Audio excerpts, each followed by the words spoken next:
What's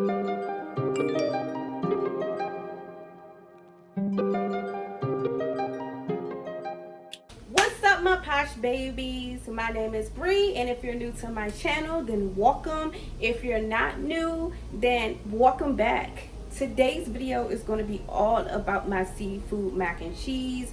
You guys have been asking me on Instagram how I make it, and I decided, you know what, I am going to make a video about how I make my seafood mac and cheese. And just a disclaimer before I go into this video, just remember that you can do what you choose to do. You can take out, add, however you want to do it. It is all up to you. This is something that I just made up myself, or you know, I took a bit of recipes and I put my own twist to it. So I hope you guys enjoy it and stay tuned into the video.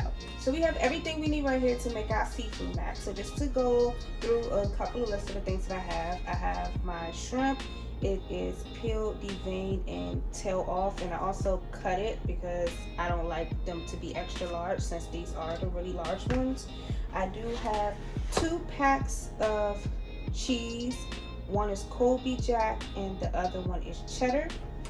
I also have some salmon. This is optional. You don't have to put salmon in there for sure, but you can if you like. I also have some Mexican blend cheese that I'm going to put on top, and probably a little bit in the mixture. They didn't have any more block cheeses, so I only had to deal with 2, and then I'm going to mix some of this in. Then I have my lump crab meat that you can find at Costco's. I already have my 1.5 tablespoon of flour, heavy whipping cream, black pepper, salt, a little bit of cayenne pepper I'm going to put in there, Cajun spices. You don't have to use Cajun spices. You can also use Creole seasoning. It's up to you. Parsley, garlic, my elbow noodles, as well as some seafood stock that I also already have in the pack that I'm going to use for my noodles. Start off, I already have my salmon that I took out the pack. I went through because although it says that it is boneless and skinless, I still like to check just to make sure.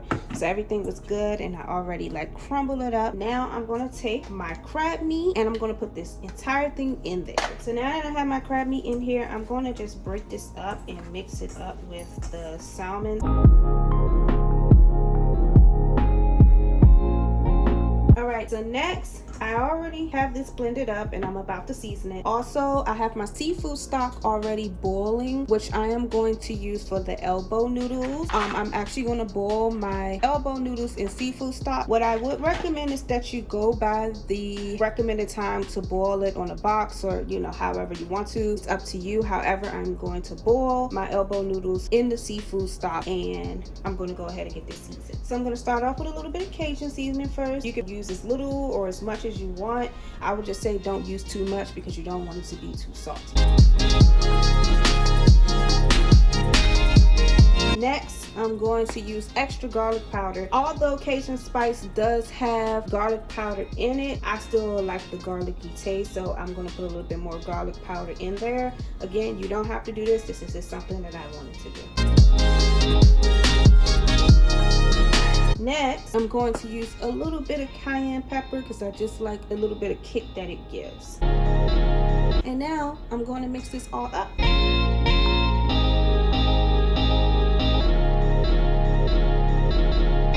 Alright, so now that we have it mixed up, I'm going to go ahead and get my elbow noodles in the seafood stock, and after that's done, I'll go ahead and drain it, and I'll be back to show you guys the next step. Alright, so next I want to go ahead and season my shrimp. I'm not going to season too much because I already seasoned the crab and the salmon mixture. I'm just going to put a little bit of seasoning on it because I want my shrimp to be seasoned as well. So again, taking a little bit of Cajun seasoning, and also you can use Creole seasoning if you do not have Cajun seasoning. And then I'm going to take a little bit of garlic powder, just a little. And then I'm also going to take a little bit of cayenne pepper, just maybe a dash. And then I'm going to mix it all up. Alright, so the next step will will be us putting our heat on low, and I mean really low, because we're melting our stick of butter in here. So I'm going to take this entire stick of butter. Again, remember that this is unsalted butter. You can use salted butter. It really doesn't matter. It all depends on what's your preference. So we're going to go ahead and mix this around until it melts.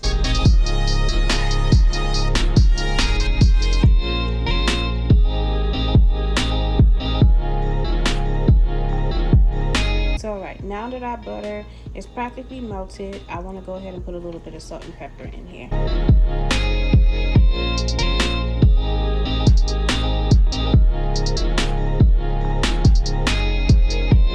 So we're going to turn the heat down just a little bit since we're about to make a roux for our mac and cheese. So the next thing you want to do is take this tablespoon and a half and pour it in.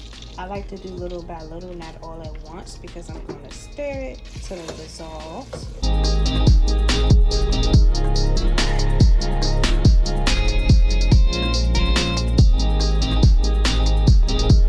Again, make sure your heat is on low, please, because you don't want this to get clunky. You want it to become a roux. And if you're familiar with gravy, think of it like gravy. You know, you don't want your heat to be too high or it's not going to mix properly.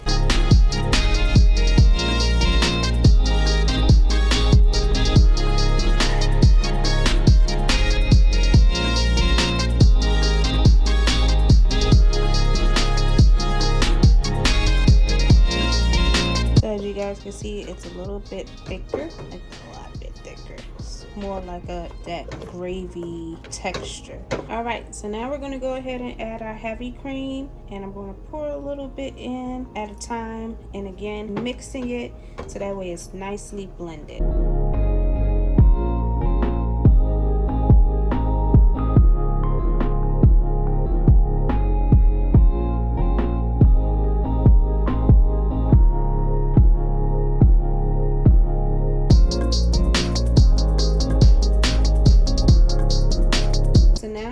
This all mixed, we're going to slowly add in our Colby Jack as well as our cheddar cheeses, just little bits at a time, because you want it to melt good enough. And then I'm going to mix it until it becomes that cheesy creamy consistency that I like. And I also wanted to mention that it's okay at this part to turn the heat up a bit, because we already have our mixture mixed up. So now we just want to go ahead and get the cheese nice and melted, but don't turn it up too high. I would say medium to low heat.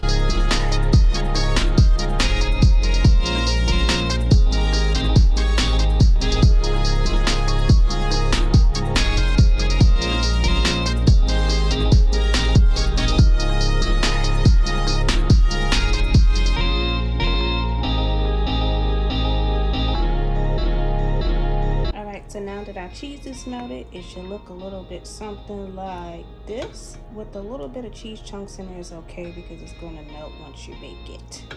So now we're going to go ahead and mix our noodles with this, and then I'll be back to show you the rest of the process. So we already have our mac and cheese now nice and mixed up, our crab mixture and our shrimp. So I'm going to show you what we're going to do next. What we're going to do is we're going to go ahead and layer this, because that's how you want to be able to get all of the flavors in every bite. So we're going to go ahead and start with layering the mac and cheese and the crab. This is already pre-greased, so make sure you have your pan greased. Now it's up to you, you don't have to, but I like to grease mine with butter. It may not look like it, but trust me, it is.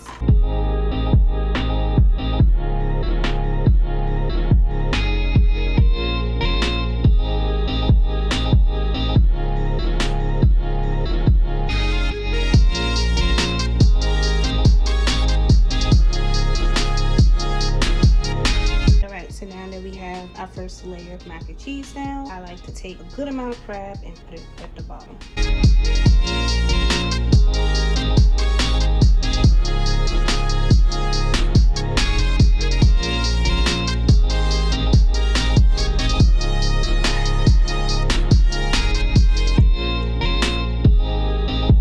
Now our shrimp.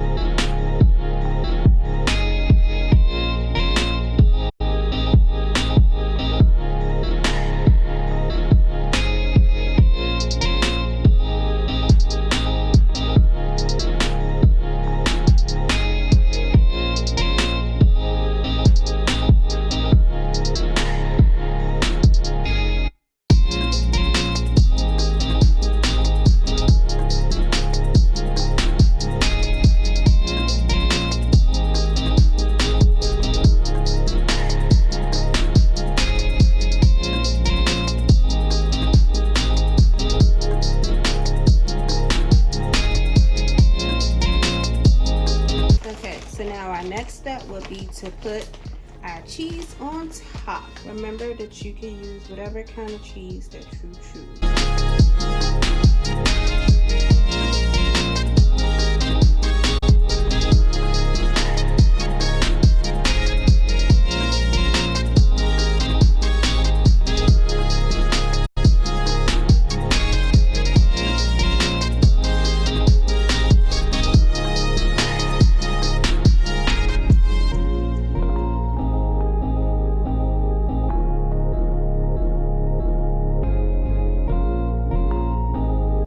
I didn't mention this earlier, but Old Bay seasoning is another thing that I also used in it.